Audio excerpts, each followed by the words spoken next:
Permítame orar un minutico, Padre. Pongo en tus manos esta enseñanza y oro que podamos asimilar esta enseñanza y sea de gran bendición para nosotros.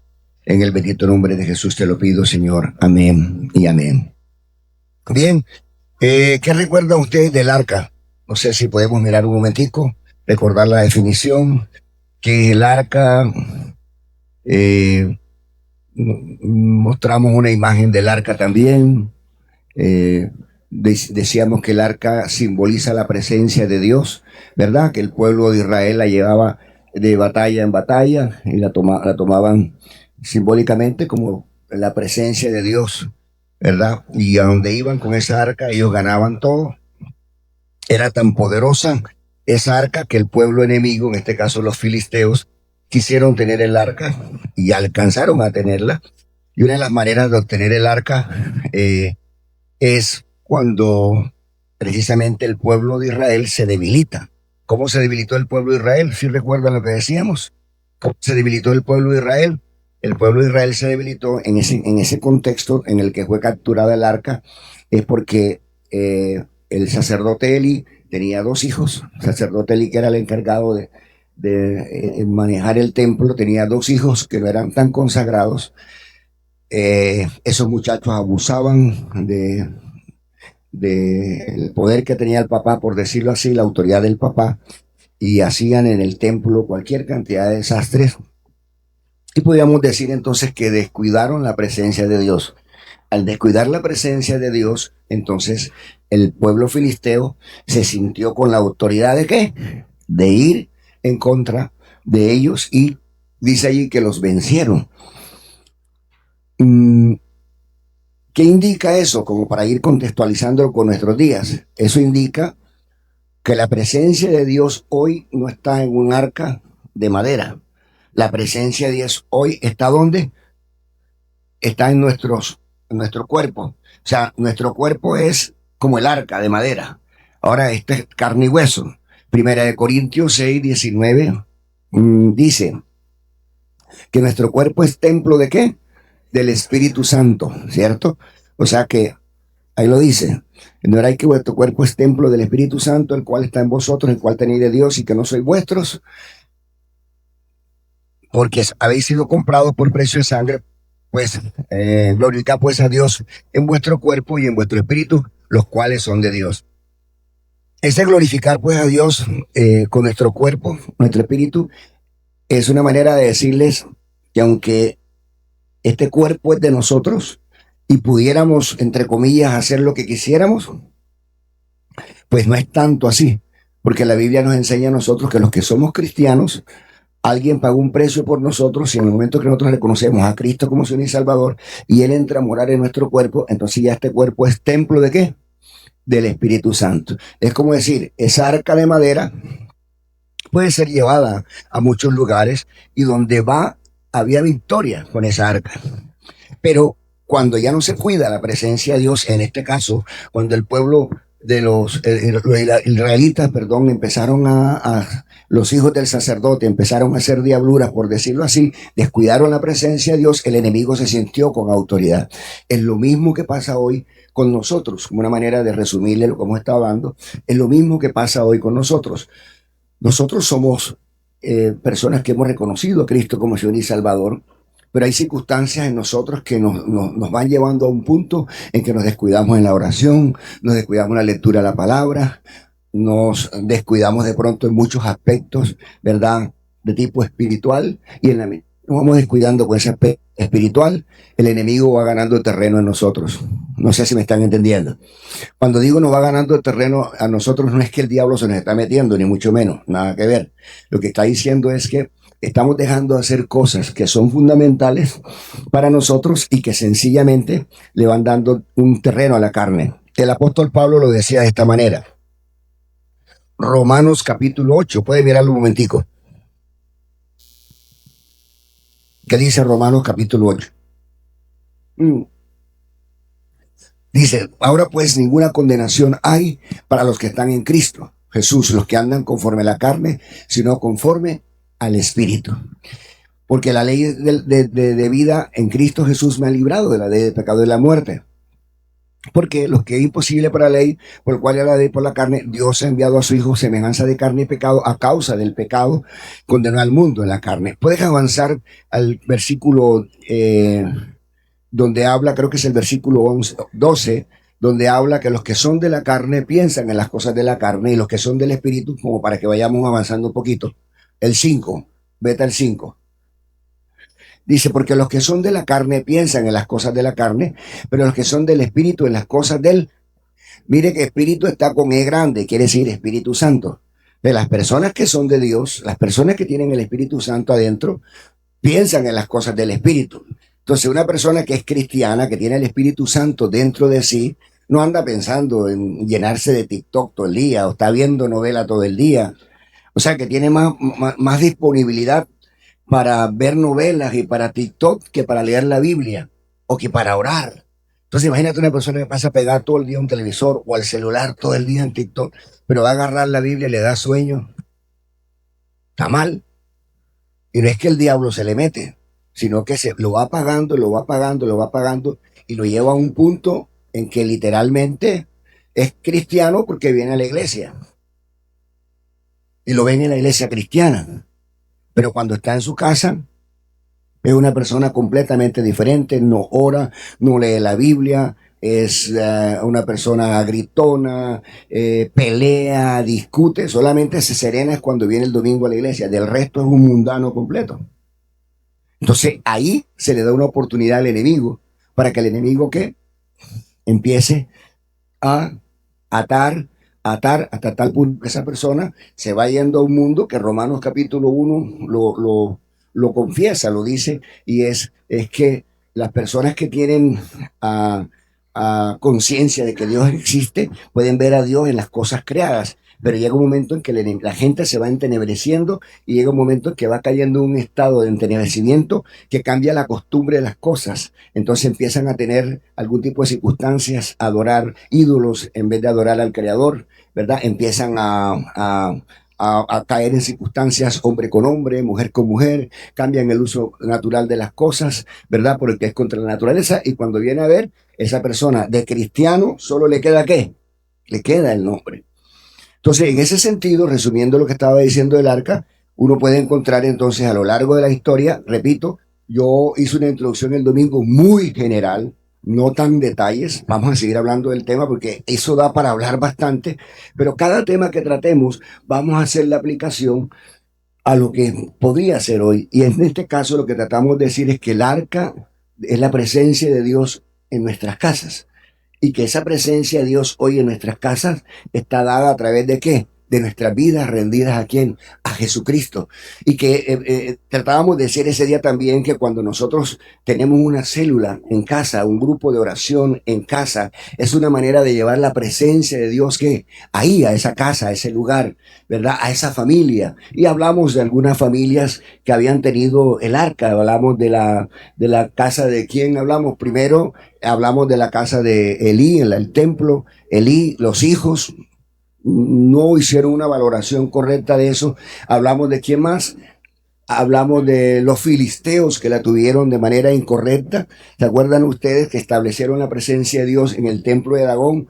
¿Qué pasó cuando establecieron la presencia de Dios en el cuerpo de Dagón? Perdón, el templo de Dagón. ¿Qué pasó? La estatua se partió en dos, pero hubo un acontecimiento, hubo una peste, ¿cierto? Empezaron a caerles como tumores, ¿verdad? Ratas y una situación fuerte en la nación hasta el punto que la gente tuvo que hacer sacrificios. Los filisteos tuvieron que hacer sacrificios, mandar una ofrenda, ¿verdad? Holocaustos, bueyes al Señor, al pueblo para que hicieran sacrificios al Señor y pudieran el Señor quitarles esa enfermedad. Y ahí uno en primer libro de Samuel encuentra de que cuando ellos dieron gloria al Dios de Israel, y pudieron mandar esa expiación al Señor, dice que ellos fueron literalmente liberados de eso. Y también hicimos mención de eso en un aspecto muy importante, no sé si alguien lo recuerda, si recuerda lo que dijimos allí, y es que hay personas como los filisteos que tratan de establecer la presencia de Dios en su vida de manera que incorrecta. ¿Y cómo es eso, pastor? Sí, así como los filisteos trataron de meter en el templo de Dagón metieron el arca, establecieron la presencia de Dios de manera incorrecta en su templo, así mucha gente establece la presencia de Dios de manera incorrecta en su vida y eso puede generar en su vida algún tipo de consecuencias, de enfermedades. Y en este caso eso le pasó a los filisteos. Aplicando eso a nosotros, ¿cómo sería? Bueno, nosotros tenemos a Cristo en nuestro corazón. El Espíritu Santo está morando dentro de nosotros. Somos cristianos. Pero vamos a establecer la presencia de Dios, vamos a llevar la presencia de Dios a un templo, ¿verdad? Que no es este templo de adoración. Yo conozco mucha gente, y lo decía de manera jocosa, que mucha gente lleva este Espíritu Santo que mora dentro de nosotros, ese Espíritu Santo que mora en este templo, así, sin ningún temor de Dios, van al templo de la salsa. ¿Han oído eso? ¿Alguien conoce el templo de la salsa en Barranquilla? Ay, se van a hacer los gringos ahora, pues. Los gringos. ¿Ah? La misma 100, algo así parecido. ¿Cierto? Algo así por ese estilo. Entonces la gente lleva la presencia de Dios a estaderos, a residencias, y eso puede generar consecuencias. Y pastor, pero eso en el Antiguo Testamento, y bueno, sí, pero en el Nuevo Testamento dice algo. Recuerden ustedes que cuando vamos a tomar la cena del Señor, y lo recordaba también ese día, estoy hablando de manera general para los que no vinieron, tengan una idea. Decíamos, creo que era en este pasaje que hace esta referencia. ¿Sí recuerdan lo que decíamos ese día? ¿Ah? Que hablábamos cuando se lleva la presencia de Dios de manera incorrecta. Ah, ya, Primera de Corintios 11. Primera de Corintios 11, 27. Mira lo que dice Primera de Corintios 11, 27. Dice que de manera que cualquiera que comiere de este pan y bebiere de esta copa del Señor, ¿cómo dice? Indistintamente. La pregunta es, ¿cómo puede uno tomar de la copa del Señor? ¿Qué es la copa del Señor? ¿Ah? ¿Y qué es de eso que hace referencia el apóstol Pablo? De la copa del Señor y de la sangre del Señor. ¿A qué hace referencia? A la Santa Cena, ¿cierto? Dice, de manera que el que comiere indignamente de la copa del Señor y bebiere la copa del Señor indignamente y comiere del cuerpo del Señor, ¿será culpado de qué? De la sangre del Señor. ¿Qué más dice? Por tanto, pruébese cada uno a sí mismo y coma así del pan y bebe de la copa, porque el que come y bebe, el que sigue, y indignamente, sin discernir, o sea, es que uno tiene que entender el cuerpo del Señor, ¿qué dice? Juicio come, bebe para sí. Entonces hay gente que viene a tomar la cena del Señor después de semejante borrachera, después de haberse acostado con una querida, qué sé yo, o el novio después de haber fornicado con la novia, qué sé yo, vienen como una santa paloma a tomarse la cena del Señor. Y eso trae consecuencias, ¿cierto? No lo dice el pastor Enrique, lo dice la Biblia. Eso trae consecuencias. Y hay muchos cristianos, muchos hermanitos de la iglesia, muchas hermanitas de la iglesia. Uno podría decir, no, pero los jóvenes. No, pero es que porque están en la edad en que ellos necesitan, ya uno casado no sufre de eso. No, ¿cuál? Todos. Todos estamos expuestos. Como pastores, como sacerdotes, todos, hombres, mujeres, estamos expuestos. Aquí lo importante es tener que el discernimiento, entender qué significa la presencia de Dios en mi vida. No sé si me está entendiendo. ¿Qué significa que dentro de mí more el Espíritu Santo? Si yo puedo darme el lujo de fornicar teniendo el Espíritu Santo dentro, si yo puedo darme el lujo de cometer adulterio, Dios nos guarde de hacer eso teniendo el Espíritu Santo dentro. Y otras cosas que terminan en pornografiar, ¿cómo? ¿Qué más? Ayúdeme. Adulterar, ¿qué más? Fornicar, ¿qué más? Reficar, ¿qué más? Ok. Y entonces, ¿sí me entiende? Probar. Uno puede mirar eso. Si uno puede, teniendo el Espíritu Santo aquí, hacer eso. Si lo hace, usted es consecuente con el error que cometa. Tiene que responderle a Dios por eso. Y el apóstol Pablo lo que trataba era de decirle a los hermanos que fueran conscientes, que discernieran, ¿verdad? Que el que estaba ahí dentro Era el Espíritu Santo. Es la presencia de Dios en sus vidas. Y había que entender, ¿ya? Porque el que come, ¿verdad? Sin discernir el cuerpo, el juicio come y bebe, ¿qué? Discernir es entendernos. Juicio come y bebe para sí. Dice, por lo cual hay que muchos enfermos. ¿Sigue? Creo que ahí dice. Por lo cual hay muchos enfermos. ¿Qué dice? Y debilitados en vosotros. Dice, ay, no, me salvé, yo no me he enfermado. No, es que la enfermedad no tiene que ver necesariamente con algo físico. Hay gente que se enferma emocionalmente. Hay gente que se enferma psicológicamente. Hay gente que se enferma espiritualmente. ¿Usted sabía eso? Hay gente que se enferma espiritualmente. Empiezan a caer en un decaimiento. ¿Cómo se llama eso? Letargo espiritual. Letargo espiritual. Estancamiento. Si se frenó un pueblo por la lepra de María, ¿se acuerdan ustedes? ¿Por qué le cayó lepra a María y a Aarón? ¿Por qué? Por la sin hueso, ¿cierto? Empezaron a hablar y eso le trajo una lepra. Entonces la gente dice, no, menos mal que hoy no existe la lepra. Las cosas no se dan de esta manera. Sí, pero llega una lepra espiritual. Tú no la ves. Hay una lepra espiritual. Y te va enfermando y cuando vienes a ver por qué está ese hermano debilitado, por qué está esa hermana debilitada, por qué se apagó, por qué se apartó, porque hubo un inicio de las cosas. Entonces, en ese sentido, hablábamos generalmente. Hoy quiero hablar un poquito más específico. Es un libro que tiene mucha enseñanza y del arca pueden haber muchas enseñanzas y en el mensaje que predicará Elías el domingo, que Elías es muy minucioso en detalles, entonces Elías seguro que le va a hablar de kilómetros y de muchas cosas y hablar, es verdad. Pero quiero mencionarles primer libro de Samuel capítulo 7 y repito, Elías que es bastante minucioso, seguro que va a compartir más a fondo este tema y les va a seguir contando de esto porque vamos a seguir tratando ese tema del arca y vamos a seguir haciendo aplicaciones. Cada lectura tendrá una aplicación, pero lo importante es que le sigamos. Ya dimos una introducción general, ahora miremos más en detalles. Primer libro de Samuel, capítulo 6, vamos a mirarlo. Primer libro de Samuel, capítulo 6.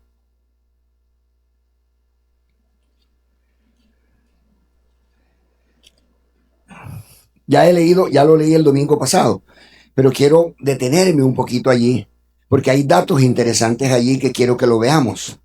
¿Qué dice el primer libro de Samuel, capítulo 7? Vinieron los de Kiriat Jearim, y llevaron el arca de Jehová y la pusieron en casa de Abinadab, situada en el collado, y santificaron a Eleazar, su hijo, para que guardase del arca. De Jehová, perdón, el arca de Jehová. Desde el día que llegó el arca a Kiriat Jearim, pasaron muchos días. ¿Cuánto dice ahí? 20 años. Y toda la casa de Israel se lamentaba en pos de Jehová. Y habló Samuel a toda la casa de Israel diciendo, importante esto que es lo que quiero que miren. Y habló Samuel a toda la casa de Israel diciendo, si de todo, ¿qué dice ahí? Vuestro corazón os volveréis a Jehová, quitad los dioses, así vamos, quitad los dioses ajenos y a Astarot de entre vosotros y preparad vuestro corazón a Jehová y solo a él servid y os librará de la mano de los filisteos. Entonces los hijos de Israel quitaron a los Baales y a Astarot y sirvieron a Jehová. Y Samuel dijo, reunid a todo Israel en Misma y yo oraré por vosotros a Jehová. Y se reunieron en Mispa, sacaron agua y derramaron delante de Jehová y ayunaron aquel día y dijeron allí, contra Jehová hemos pecado. Y juzgó Samuel a los hijos de Israel en Mispa. Dice, y juzgó Samuel a los hijos de Israel en Mispa. Cuando oyeron los filisteos que los hijos de Israel estaban reunidos en Mispa, que dice allí, subieron los príncipes de los filisteos contra Israel y al oír esto, los hijos de Israel tuvieron temor de los filisteos. Entonces dijeron a los hijos de Israel, entonces dijeron a los hijos de Israel a Samuel, y dijeron los hijos de Israel a Samuel, no ceses de clamar por nosotros a Jehová nuestro Dios, para que nos guarde de la mano de los filisteos. Y Samuel tomó un cordero de leche y lo sacrificó entero en holocausto a Jehová, y clamó Samuel a Jehová por Israel, y Jehová le oyó. Y aconteció que mientras Samuel sacrificaba el holocausto, los filisteos llegaron para pelear con los hijos de Israel, mas Jehová tronó aquel día con gran estruendo sobre los filisteos y los atemorizó, y fueron vencidos delante de Israel. Amén. Y saliendo los hijos de Israel de Mizpa, siguieron los filisteos, hiriéndolos hasta abajo de Betcar. Tomó luego Samuel una piedra y la puso entre Mizpa y Sen, y le puso por nombre Ebenezer, diciendo: hasta aquí nos ayudó Jehová. Y fueron sometidos los filisteos y no volvieron a entrar en el territorio de Israel, y la mano de Jehová estuvo contra los filisteos todos los días de Samuel, y fueron restituidas a los hijos de Israel las ciudades de los filisteos que habían tomado a los israelitas desde Cron hasta Gat, e Israel libró su territorio de la mano de los filisteos. Y hubo paz entre Israel y el amorreo, y juzgó Samuel a Israel todo el tiempo que vivió. El Señor pues añada mayor bendición sobre esta palabra leída. Entonces, hay algunos aspectos importantes que quiero resaltar allí de manera breve para no extenderme en el tiempo que corresponde. Y es que podemos mirar de pronto algunos conceptos y luego les interpreto un poquito esta parte para que lo entiendan. Cuando hablamos de Kiriat Jearim, es una ciudad de pronto estaba en una colina, una ciudad rodeada de bosque, era como la característica geográfica del lugar, a unos 12 kilómetros de Jerusalén, muy cercana, para que nos vayamos haciendo una idea, muy cercana a los filisteos. Por eso los filisteos se sentían como con propiedad de querer conquistar y todo, pero una ciudad que estaba en esas condiciones. Dice que al norte de Israel. También hablemos un poco de Abinadab, conceptos generales, para que vayamos haciendo idea cuando vayamos a la interpretación y la aplicación. Abinadab era un levita de la ciudad. De pronto dicen algunos que eran descendencia levita, él y su hijo, porque estaba él y Eleazar, ¿verdad? Ahí hace la referencia. Algunos hacen comentarios que eran de la línea de los levitas, o cercanía que había. Dice que fue un levita de la ciudad en cuya casa se guardaba el arca. El detalle creo que lo mencionamos de manera general el domingo pasado, que había una diferencia entre ese Abinadab e Eleazar. Me les meto un poquito en la historia. Pasa que la historia es extensa, pero me les meto un poquito para que entiendan. Recuerden que yo les comenté el domingo que había un problema con el arca, ¿se acuerdan? Cuando fue capturada por los filisteos, entonces primero mueren los sacerdotes Elí y sus hijos. Historia. ¿Qué viene después? Llevan el arca a al templo de Dagón, una peste, carbunco, qué sé yo. Ya hay otra historia sobre el arca. ¿Qué más? ¿De dónde llevaba el arca después? Recuerden que de ahí la cogieron cuando salieron de los filisteos, que pronto esa parte que creo que no se la mencioné el domingo pasado, de ahí la cogieron e iban a llevarla a la casa de David. Iban a llevarla a la casa de David. Cuando iban a llevarla a la casa de David, ¿quién la llevaba? Usa. La tocó, pero la llevaban, pero Usa la tocó. ¿Y qué pasó cuando Usa la tocó? Murió. Entonces, ¿cuántos muertos lleva el arca? Sacerdote y los hijos, Elí. La enfermedad de los filisteos. 3, la muerte de ¿qué? De Pérez Usa. Entonces, David dijo, no, yo iba para la casa de David, dijo, no, yo no quiero esa. Entonces, ¿a dónde la mandaron? A casa de Obed-edom. Entonces, cuando prosperó, después de estar 20 años o más allá en casa de Abinadab, que es el que estamos hablando aquí ahorita, entonces, después de estar 20 años allí, más, algunos comentaristas hacen referencia pronto a más. Entonces dijo, no, yo no quiero nada con eso. Quiero nada con esa arca. Apenas llegó a casa de Obed-edom, inmediatamente, ¿qué? Prosperó. Entonces ahí sí trajeron el arca David le hizo todo. Entonces, ahí se marca una diferencia bien interesante, pero quedándome en este pedacito, en este contexto, ya no metiéndome tanto en lo general, sino más en lo específico, uno puede encontrar de pronto esa historia. Uno dice, bueno, pero ¿por qué en casa de Abinadab no prosperó? Se hace uno la pregunta. Bueno, Eleazar era hijo de él. ¿Qué pasó allí? Ah, bueno, ahí viene la diferencia, porque ellos la tomaron, hicieron todo lo que hicieron y la guardaron allá como si nada. O sea, no le dieron a qué, el honor, la reverencia que merecía, y por eso marcó la diferencia en el caso de Obed, ¿no? Pero en ese contexto yo quiero mirar unos aspectos interesantes, porque ahí dice que el sacerdote Samuel, o en este caso profeta, o como ustedes le quieran llamar, o siervo, hubo algo en él que hizo que generalmente cambiaran las cosas, que por lo menos la gente empezara como a ser consciente de que había un problema en ellos, que había un problema serio de idolatría, y que ese problema serio de idolatría tenía que ser tratado.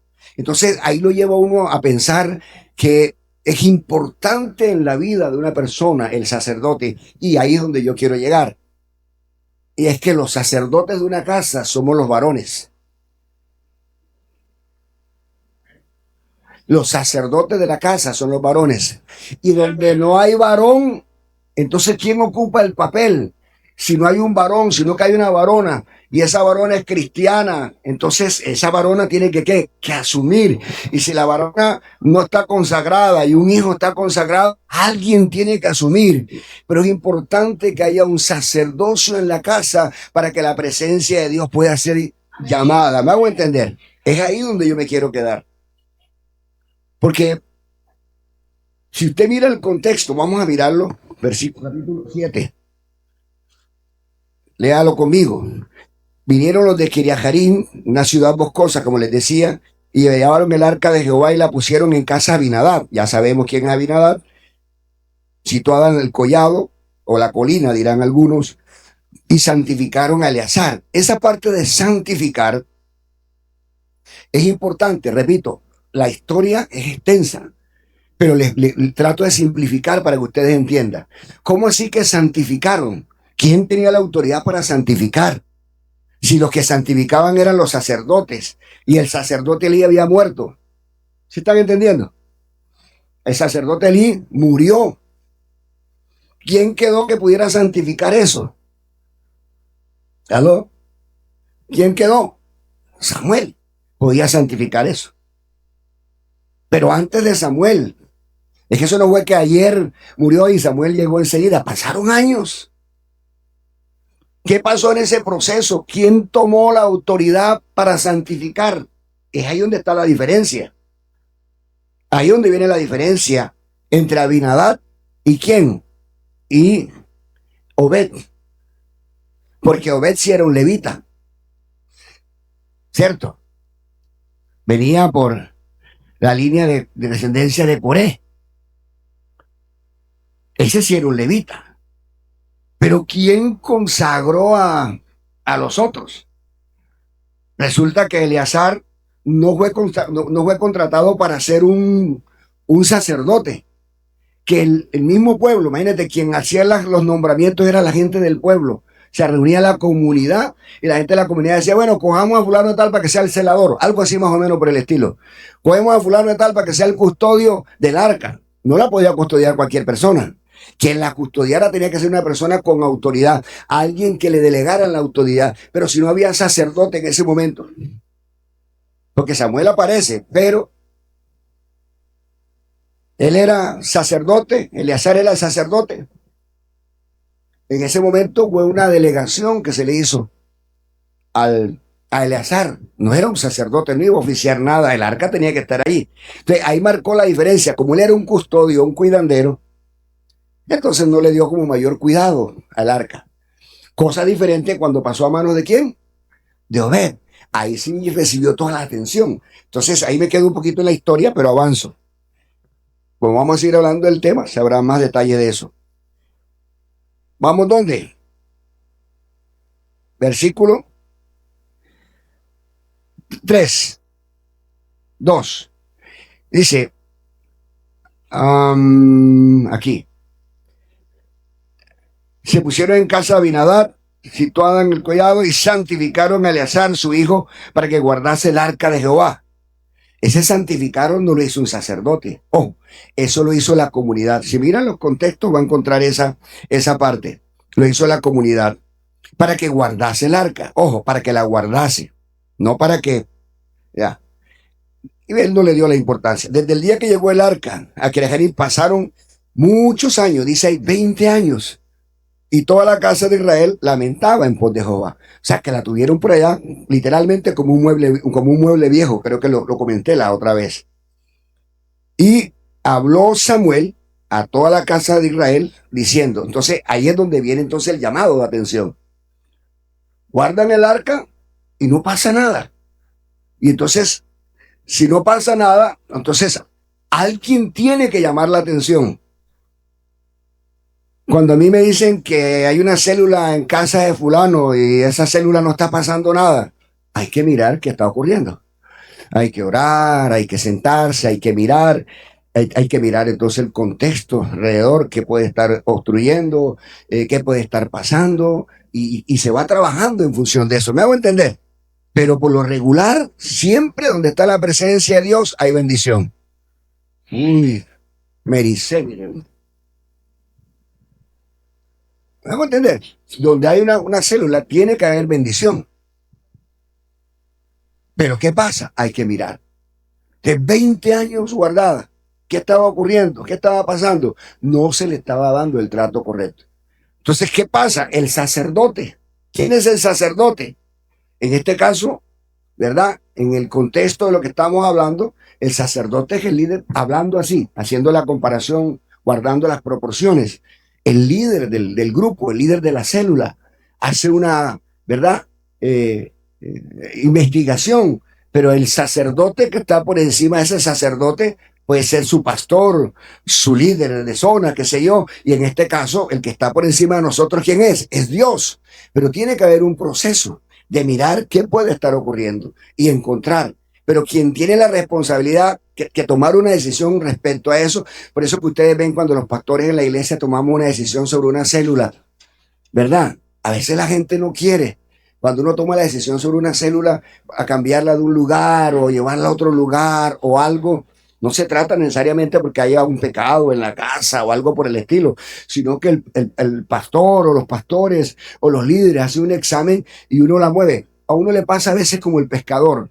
¿Qué pasa con una persona que pesca? Los que son pescadores aquí. ¿Cuántos son pescadores aquí? Allá, pescadores. Sabía que iba a estar el brazo. Uno, dos, tres. ¿Alguien más pescador? Yo pudiera señalar a otros pescadores que están aquí en la iglesia.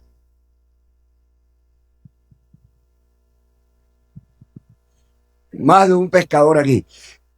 Yo pudiera hablar de esos pescadores. Pero ¿qué pasa cuando no te pica en un lugar? ¿Qué pasa? ¿Ah? No, hombre, este no pesca nada. ¿Qué pasa? Repítalo, por favor. Cuando no pica en un lugar, ¿qué pasa? Ah, ahora sí habló el pescador. Este sí es profesional. El pescador tiene algo y es que el pescador tira ahí y si ahí no cogen nada, se va para otro lugar. O cambia la carnada. Ahora sí habló, ¿cierto?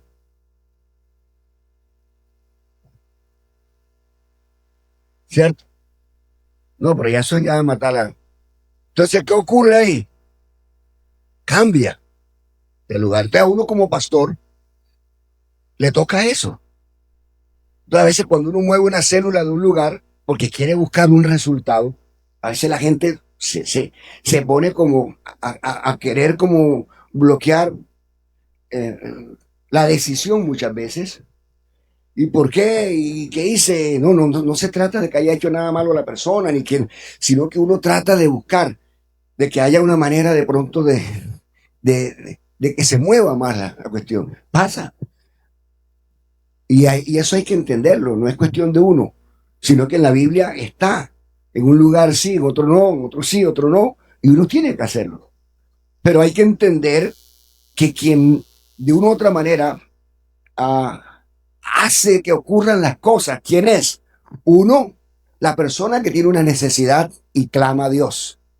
Pero Cuando las personas no están clamando a Dios, sino que las personas están exclamando a los ídolos. ¿Quiénes eran los ídolos que estaban allí? Astarot. ¿Quién más? No, Astarot en ese contexto. A los que ellos estaban adorando. Porque el pueblo de Israel se había desviado. ¿A quién estaban adorando? Baal, Astarot. También hay Astoret, hay como una versión femenina, que es la diosa de la fertilidad. Versión masculina es como Baal, que es el dios de la fertilidad también, ¿verdad? Pero versión masculina. Recuerdan que a ellos le hacían algún tipo de ritos, el dios de las cosechas, ¿verdad? Y todo ese tipo de cosas. Entonces, adoraban a ellos. Y en ese sentido, si está la gente enfocada en la idolatría y están adorando a dioses ajenos, entonces, normalmente Dios, ¿cómo se mueve? Cuando usted está viendo en Israel lo que está ocurriendo con el pueblo de Dios, ¿por qué Dios manda a una persona que fuera a sacar al pueblo de Dios de allá de la esclavitud? ¿Por qué? Porque la gente que tenía la necesidad, ¿qué dice? Por favor, ¿qué está pasando hoy? Porque están distraídos. ¿Soy yo el que estoy distraído? ¿Qué pasó con la gente que estaba en Egipto? Clamó. Pero si hay un pueblo que está metido en la idolatría y se olvida de Dios, ¿quién tiene que clamar? Miren el contexto, por favor. Primer libro de Samuel, capítulo 7, por donde voy leyendo. ¿Qué dice? ¿Qué dice ahí el versículo? ¿Qué dice el versículo, por favor? Saquen su Biblia o su celular. Debería ser su Biblia, pero bueno, como algunos tienen celular. ¿Qué dice la Biblia, por favor? Sigan conmigo. ¿Qué dice la Biblia? Cuando la gente está embolatada, que está enfocada en sus dioses, Astarot, hasta Astoret, Baal, y la gente está sumida en esa circunstancia, ¿qué ocurre? Alguien tiene que sacarlos de esa situación. ¿Quién los sacó de esa situación a ellos? ¿Qué dice? Habló Samuel, ¿qué? A la casa de Israel diciendo, si de todo vuestro corazón os volviereis a Jehová, quitad los dioses ajenos y a Astarot de entre vosotros y preparad vuestro corazón a Jehová y solo a él servid, os librará de la mano de los filisteos. Sigamos. Entonces los hijos de Israel quitaron ¿qué? A los Baales y a Astarot y sirvieron ¿qué? A Jehová.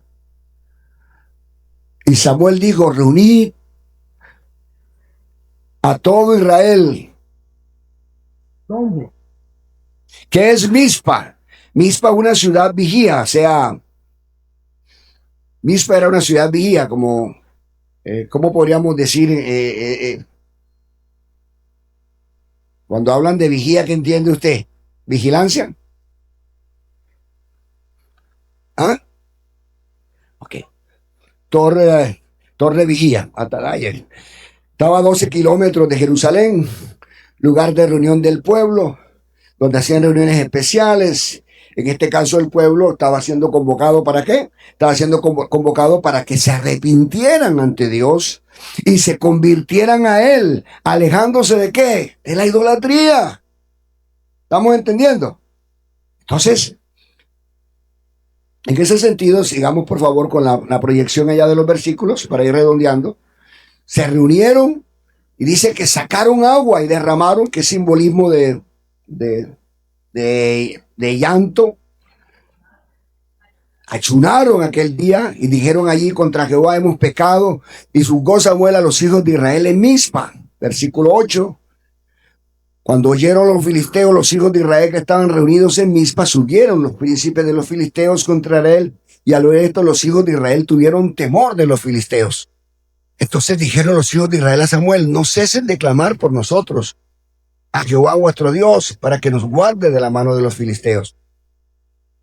Perdón, y Samuel tomó un cordero de leche y lo sacrificó entero en holocausto a Jehová, y clamó Samuel a Jehová por Israel, y Jehová, ¿qué dice? Le oyó, versículo 10. Y aconteció que mientras Samuel sacrificaba el holocausto, los filisteos llegaron para pelear con los hijos de Israel, mas Jehová tronó aquel día con gran estruendo sobre los filisteos y los atemorizó. ¿Y qué fueron? Vencidos de Israel. Gloria a Dios. Sigan avanzando. Y saliendo los hijos de Israel de Mizpa, siguieron a los filisteos hiriéndolos hasta abajo. de pescar. Y tomó luego Samuel una piedra y la puso en Mispa y Sen y le puso por nombre Ebenezer, diciendo que hasta aquí nos ayudó Jehová. Así fueron sometidos los filisteos y no volvieron más a entrar en el territorio de Israel. Y la mano de Jehová estuvo contra los filisteos, ¿qué? Todos los días. Entonces, ¿qué podemos mirar nosotros en este contexto, lo que estamos hablando? ¿Cierto?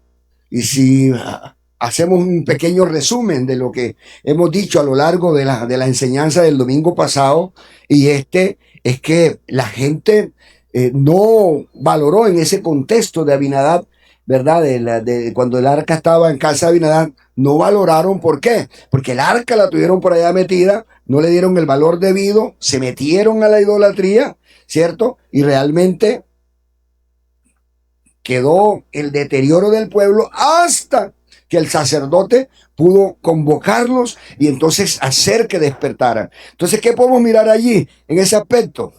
Como a tratar de mirar para que ustedes tengan una idea y se lleven algo de aquí en esta mañana, es que hay que mirar tres aspectos muy rápido. Uno, que cuando la familia que recibe el arca y cuál es el trato que le da, eso tenemos que mirarlo. Cuando el arca llega a una casa, en este caso una célula llega a una casa, hay que mirar la familia que la recibe y el trato que le da. Uno. Dos. Ahora, en el contexto del que estamos hablando, Abinadab, ya usted sabe quién era Abinadab, sabe quién era Eleazar, ¿cierto? Quién era Obededón, en el caso de Obededón, sabe quién era, sabe cuál es la diferencia, pero hay que mirar tres aspectos entonces, la familia que la recibe y el trato que le da. Uno, el primero que debería ser el sacerdote que es el que tiene la decisión o tiene la responsabilidad. Uno, la familia que recibe el arca y el trato que le da para organizar lo que estoy diciendo. Primero el sacerdote, que tiene la responsabilidad. La familia que la recibe. Dos, y el trato que le da. Y tres, ¿cuál cree que se le ocurre a usted? El tres. Si ya tenemos un sacerdote, tenemos una familia y tenemos que mirar el trato que se le da, ¿cuál cree usted que sería el tercer paso que se tiene que dar en función de esa presencia de Dios cuando llega a una casa? Él dice honrar, ¿vale? Hacer sacrificio, ¿vale? Pero hay una palabra que engloba todo eso. Hay una palabra que engloba todo eso. Hermano Ángel. Ah, un líder, sí, ya lo dijimos, el sacerdote. Ese es el sacerdote. Uno, pero el sacerdote es el que invita, ¿cierto? En este caso, el sacerdote es el que llama la atención al pueblo que está distraído. En una casa, ¿cómo sería? ¿Ah? ¿Ah? Sí, es como prima hermana de la que yo estoy diciendo. Son como primas hermanas. La obediencia está bien, pero va ligadita, son como sinónimos. La decisión, la decisión. Ya hay un sacerdote que convoca. Uno.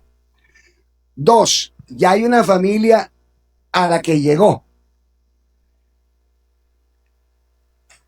Pero, ¿y qué pasa? Llegó a la casa de una familia.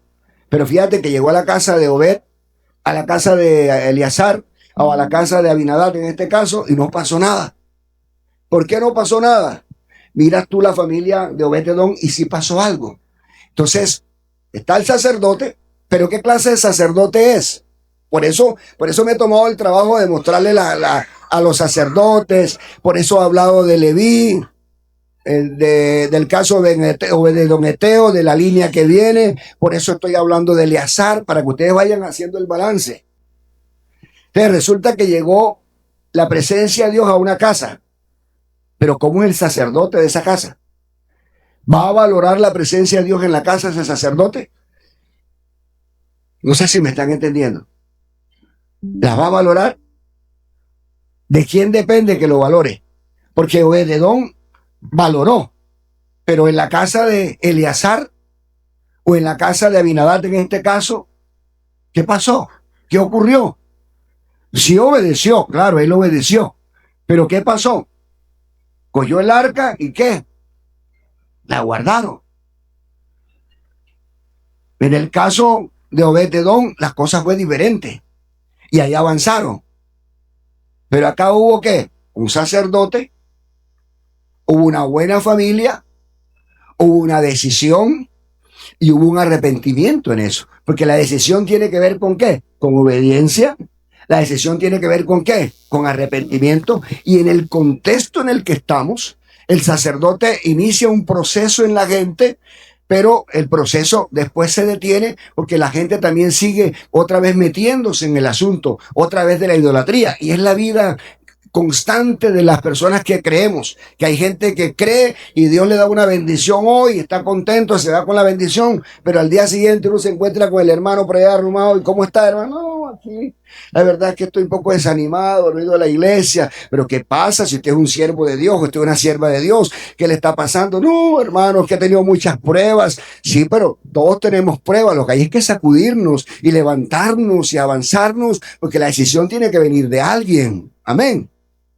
Y si tu pastor te está viendo que estás desanimado, tu pastor te va a motivar para que te levantes. Pero si tú no te quieres levantar, ¿quién te va a levantar entonces? Porque tiene que haber una decisión, pero el sacerdote siempre te va a llamar la atención.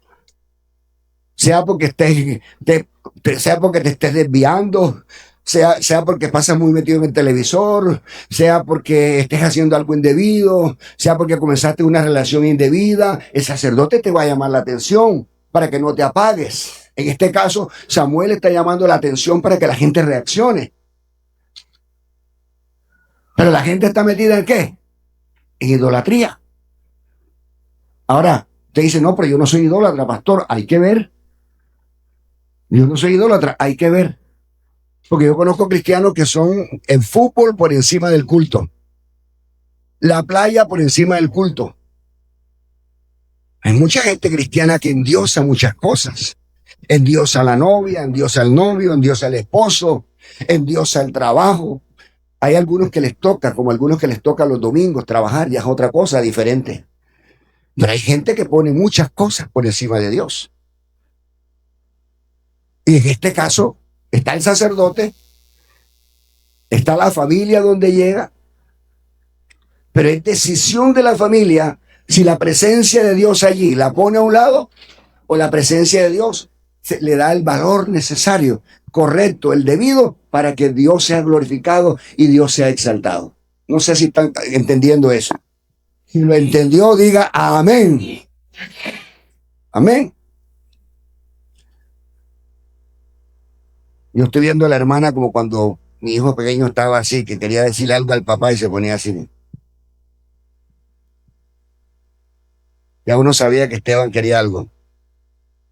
Ok, gracias, hermano. Entonces, está cantando como es el asunto. Entonces, miramos esos aspectos, ¿verdad? Cuando la presencia de Dios llega a una casa, es importante que entendamos, ¿verdad? Ese sacerdote, entendamos esa familia donde llega, cuál es el contexto de esa familia donde llega. Ya tenemos las dos familias, la familia de Abinadab, la familia de Obed-Edom. Sacamos las conclusiones de esta familia, ¿por qué no? Y sacamos la conclusión de esta familia, ¿por qué sí? Pero como ahora nos están pasando el balón a nosotros, ¿cierto? Ahora el pastor Enrique lo que está haciendo así es, bueno, esto vivió, ¿verdad? Esto vivió Eleazar, esto vivió Abinadab. Ahora el Señor quiere que ustedes sean bendecidos. ¿Nos quedamos con ¿cómo se llama? El balón en el terreno de Abinadab o nos quedamos con el balón, ¿verdad? En el terreno de Obed-Edom y Eteo. ¿Aló? ¿Cuál cogemos? ¿Cierto? ¿O nos quedamos mejor con la presencia del Espíritu de Dios en nuestros cuerpos, en nuestra alma, y lo podemos llevar a donde queramos? No sé si me están entendiendo. ¿A dónde vamos? Ahora el balón está en tu terreno. ¿Qué vas a hacer tú ahorita que el balón está en tu terreno? Ahora que eres cristiano, ¿a dónde vas a llevar? El domingo vas a llevar la presencia de Dios. ¿A dónde la vas a llevar? ¿La vas a llevar al templo? Si te toca trabajar, listo, me tocó trabajar, pero llevo la presencia de Dios a mi trabajo. Listo. Por alguna circunstancia, sí, antes de trabajar, voy a honrar primeramente a Dios ahí en el trabajo. O Antes de salir a trabajar, hago esto. Sin embargo, cuando llego a trabajar, puedo proclamar la presencia de Dios en ese lugar. Amén. Es como tú la lleves. Pero si haces como algunos sacerdotes que yo conozco, y ustedes conocen también, que hay sacerdotes que llegan y son sacerdotes solamente cuando se suben al altar. Y usted ve la ceremonia. Entran aquí y no es burla, no quiero burlarme porque no se trata de burla, sino de concientizar. Usted ve que el sacerdote abre una cosita aquí, se pone algo aquí, luego se pone algo acá, luego hace así, que no sé yo, hace así, hace aquí, toda una ceremonia. Se le ponen una bata, ¿sí ha visto eso? Se pone una bata, uno respeta porque eso es lo que le enseñaron. Pero hay algo, y es que cuando él se baja de ahí, parece que ya no fuera sacerdote. Los he visto tomando trago, los he visto bailando, los he visto enamorando mujeres, los he visto quitando. Dios nos guarde, porque nosotros no es que seamos mejores en ese aspecto. Dios nos ha guardado, ha sido misericordioso. Pero lo que quiero decir es que yo soy pastor aquí y tengo que ser pastor allá abajo. No sé si me hago entender. Yo no puedo ser pastor aquí porque tengo una investidura aquí, un vestido, y eso me hace. No, ¿qué es que el vestido es que es más? No, yo me puedo quitar este saco, pero allá abajo tengo que seguir siendo el pastor. Con camisa, sin camisa, en playa, donde esté, tengo que ser la misma persona. No es porque yo me quité la investidura de sacerdote, cuando estuve en el altar, me quité el saco, entonces ya yo puedo ser lo que sea. No sé si me está entendiendo. Es a eso a lo que nos referimos. Es a eso lo que hay que darle el valor. ¿Ya? Es eso lo que hay que mirar. Y a eso es lo que estamos apuntando. Estamos apuntando a que como iglesia seamos conscientes de qué significa la presencia de Dios para mi vida. ¿Quién está morando dentro de mí? ¿Dónde estoy llevando yo la presencia de Dios? ¿Qué está causando la presencia de Dios a mi alrededor? ¿A quién estoy tocando con mi testimonio? ¿A dónde estoy llegando? ¿Qué está pensando la gente de mí? Eso es lo que tengo que mirar. ¿Cuántos quieren ser bendecidos en sus familias? ¿Cuántos quieren bendecidos en su hogar? ¿De quién depende? Depende de Dios. Dios quiere bendecir. Pero si la familia está metida en idolatría,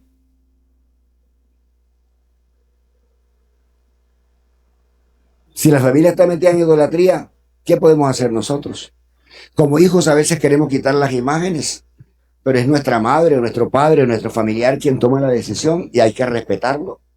Mientras podemos orar, pero si ellos nos dan el permiso, pues entramos y lo hacemos y ayudamos. Pero el quitar una imagen, sí, se quitó y listo. Pero en la Biblia hay muchos ejemplos y está llena de muchos ejemplos. Segundo libro de Crónicas, capítulo 28, 29. Gente que se arruinó porque estaban adorando ídolos. Segunda de Crónicas 28, 23. Segundo libro de Crónicas, capítulo 29.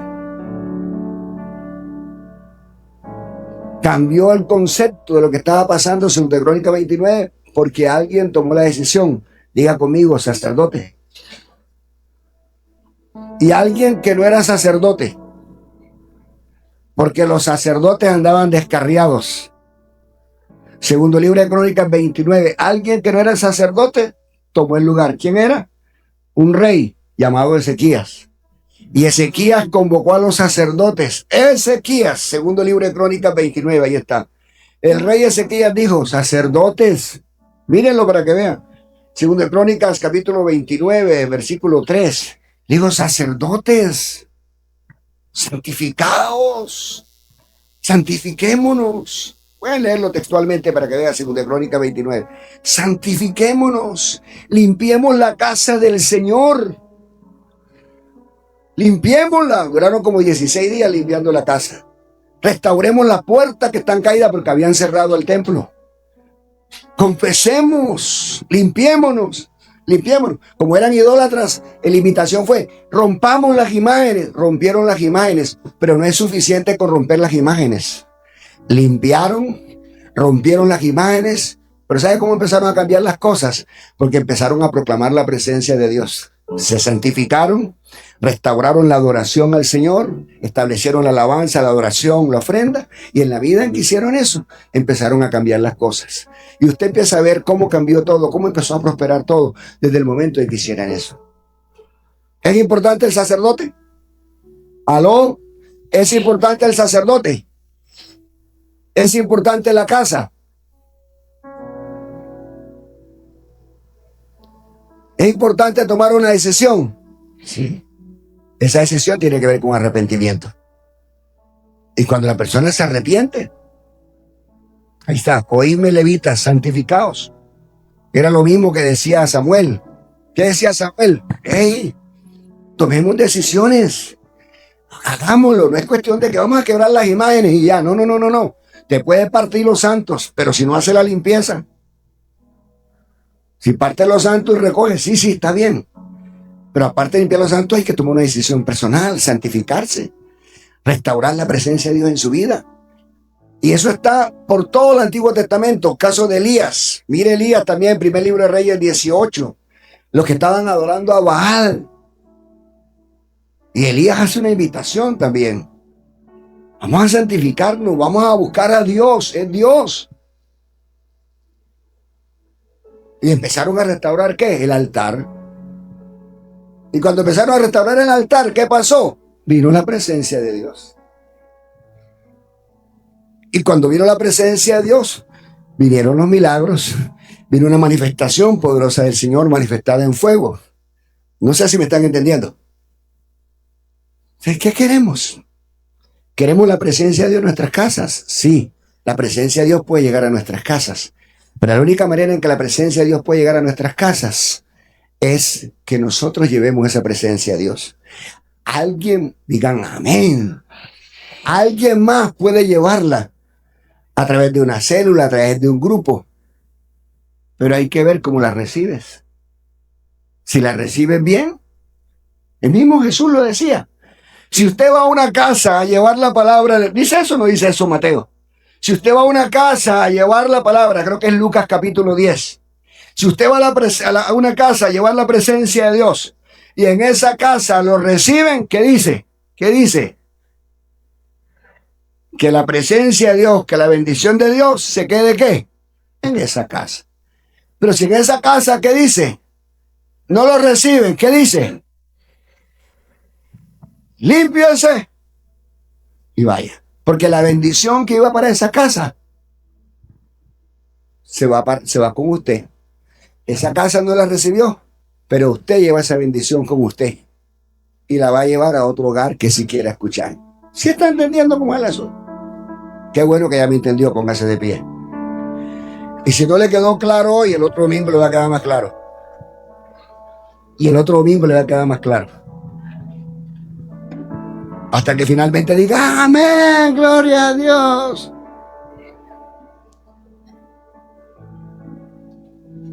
Pero tiene que valorar esa presencia de Dios aquí. Porque mucha gente anda paseando al Señor por muchos lugares. Ore conmigo al Señor. Y dígale con todo su corazón, Señor, gracias por esta mañana.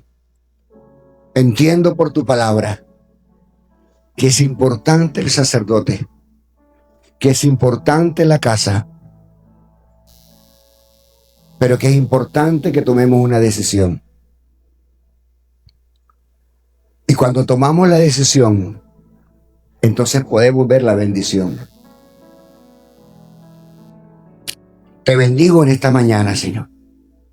Y una vez más confieso que Jesucristo es mi Señor, que mi cuerpo es su casa, la casa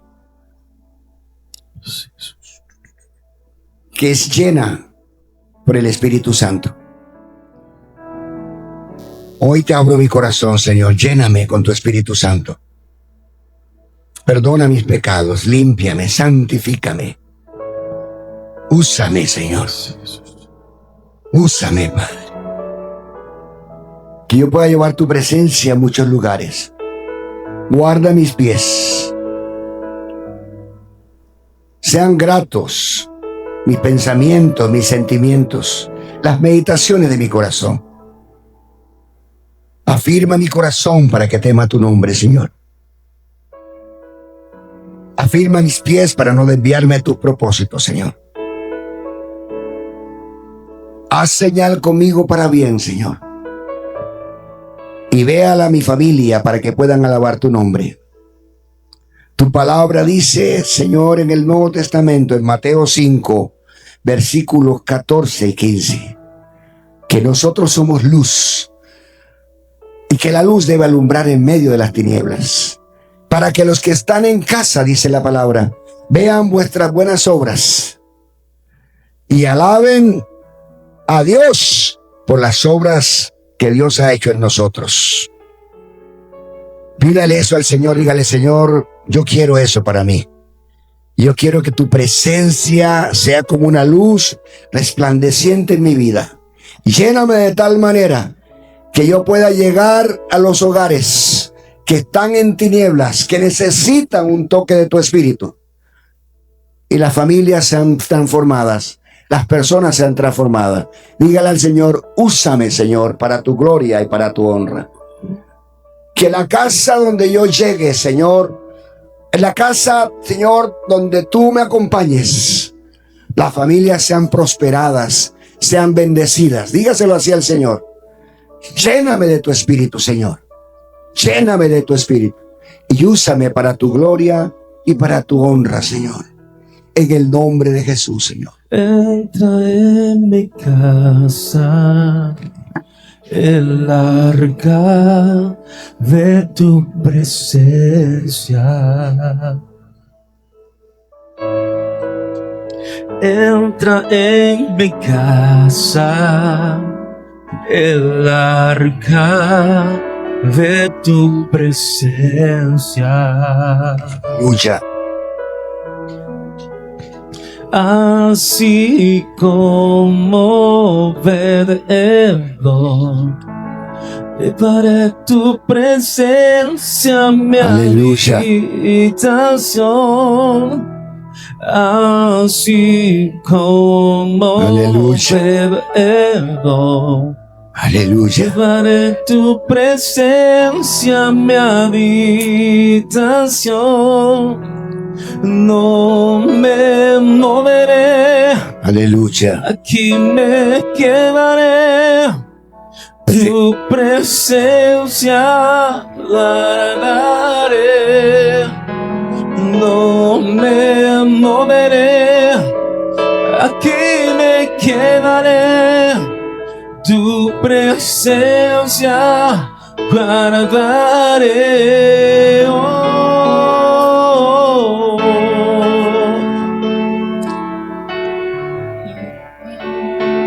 Aleluya.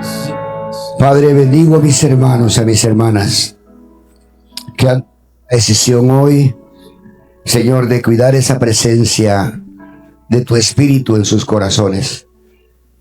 Oro que los bendigas, que aquellos que han establecido tu presencia de manera incorrecta o que de pronto no han tenido el valor suficiente, Señor, de tu presencia en sus vidas, ayúdalos, redargúyelos, convéncelos de la importancia de consagrarse, de ser luz, de ser bendición, aún para su propia casa, aún para su propio cuerpo. En el nombre de Jesús, Señor. Líbrale de enfermedades. Hay personas que no están cuidando la presencia de Dios en sus vidas y se han enfermado. Así lo dice tu palabra. Así con los filisteos. Así el apóstol Pablo amonestaba de la importancia de tomar la cena del Señor de manera correcta. Bendigo a mis hermanos, a mis hermanas. Ayúdanos. En el nombre de Jesús te lo pido, Señor. Y te doy gracias por esta palabra. Amén y amén. Gloria a Dios. Pueden sentarse. Gloria a Dios. Gloria al Señor. Quiero pedirle rápidamente a los que se bautizaron el domingo El domingo que bautizamos a los hermanos que se bautizaron, pasen adelante, por favor. Los que están aquí, que vinieron al segundo culto, que se bautizaron, pasen adelante para presentarlos. Si de pronto vienen algunos después, los que se bautizaron pueden pasar aquí adelante, que los vamos a presentar. Los hermanos que se bautizaron pueden pasar aquí. Son nuevos miembros oficiales de la Iglesia Bautista Restauraciones. Se bautizaron, aunque ya estaban en la iglesia, ¿verdad? Estaban indocumentados, así que no estaban en el proceso, ¿cierto? Estaban en el proceso, estaban haciendo su discipulado juiciosamente. Ya pueden tomar oficialmente la cena del Señor. Así que damos bienvenidos a la Iglesia Bautista Restaurando a las Naciones. Algunos renovaron votos también con el Señor. Caso de nuestro hermano también. Nuestra hermana también renovó votos en el Señor, nuestra hermana Yolanda. Algunos se bautizaron cuando tenían 14 años de pronto y de pronto dijeron, pastor, quiero volver otra vez. Vamos para el agua, no hay ningún problema. Si quieres coger más, ¿cierto? Así que vamos a hacerlo. Lo hicimos. Así que algo más, nos faltó algo más. Ajá, Franklin, ¿y qué?